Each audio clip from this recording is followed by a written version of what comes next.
COVID-19 has led to surge in cases of rare but potentially fatal fungal infection called mucormycosis.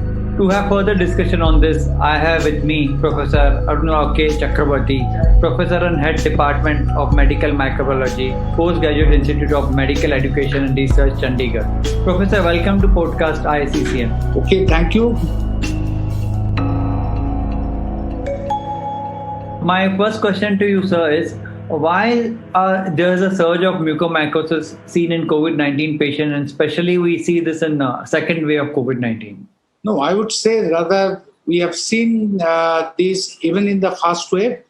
The intensity was not very high.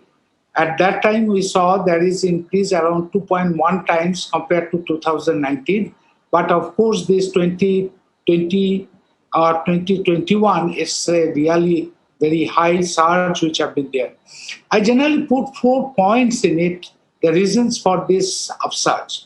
One is, of course, there is the large number of patients coming to the hospital. Because of that, doctors had no much time to do other than just to check the respiratory insufficiency. So a lot of patients who are with uncontrolled diabetes, their glycemic control was not proper.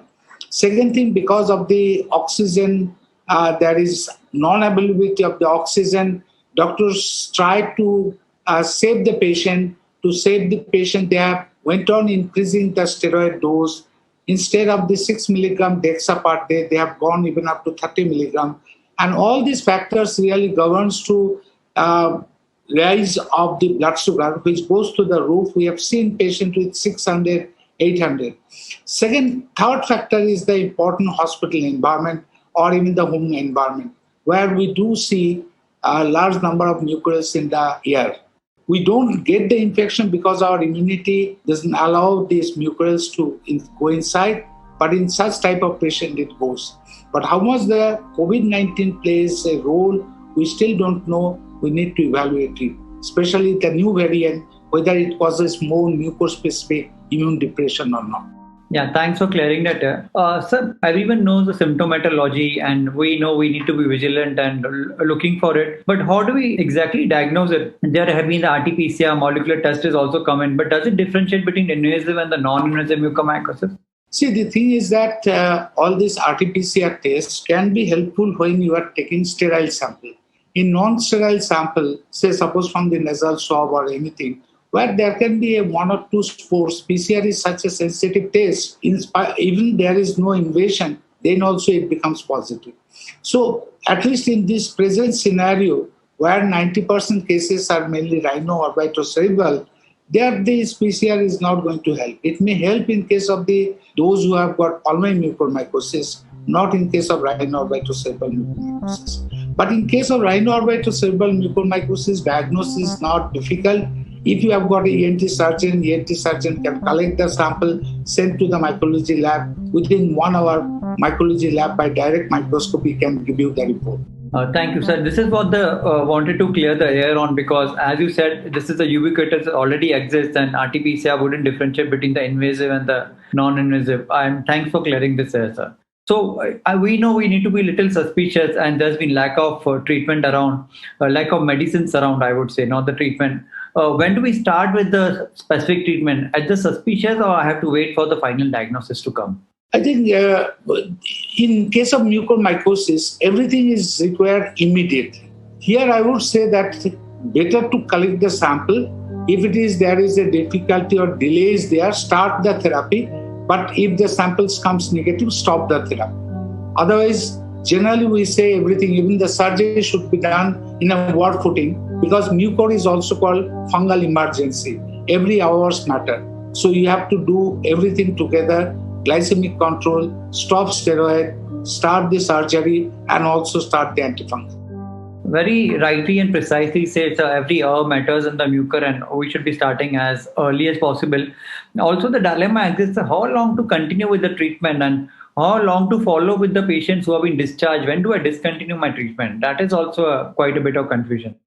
In case of any treatment therapy, we generally decide the duration on the basis of clinical response, radiological response, microbiological response.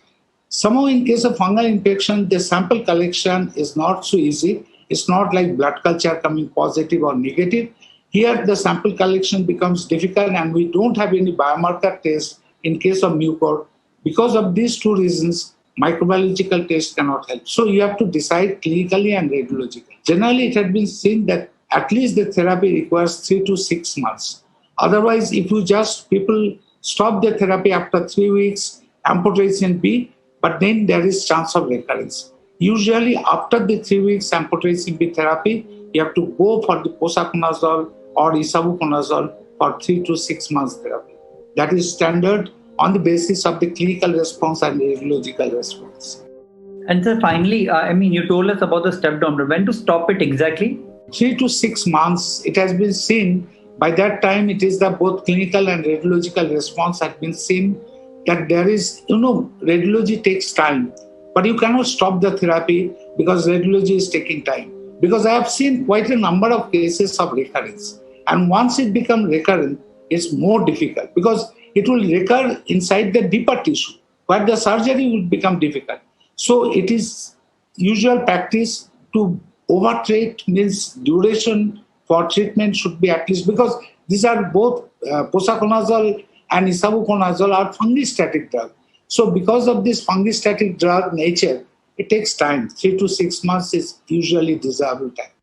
And so any role of dual antifungal treatment? If there's a cerebral involvement, kidney involvement, any role of... a lot of people are trying nowadays with the dual antifungal therapy. I generally say that at one end there is no drug available. On the other side, you are prescribing either prophylaxis or dual antifungal. First thing is that there is no clear evidence. Study is not at all there, which proven that the dual therapy is better than monotherapy. So I would rather prefer not to give dual therapy. Of course, in a very serious condition, when everything fails, if you want to save the patient, exceptional situation, you have given dual therapy. But the thing is that it is absolutely very clearly can be mentioned, there is no study which confirms about the dual therapy. So you touched more one point. I would like to add question. Any role of prophylaxis?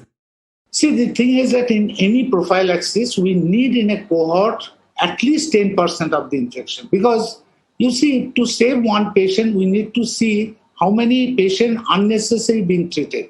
And none of the antifungals are without toxicity. Also, the cost factor is there.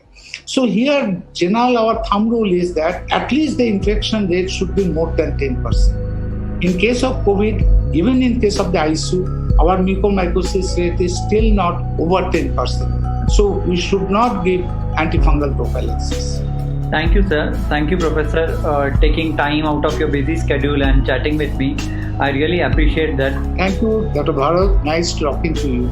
That's all for now. Thanks for listening. See you again.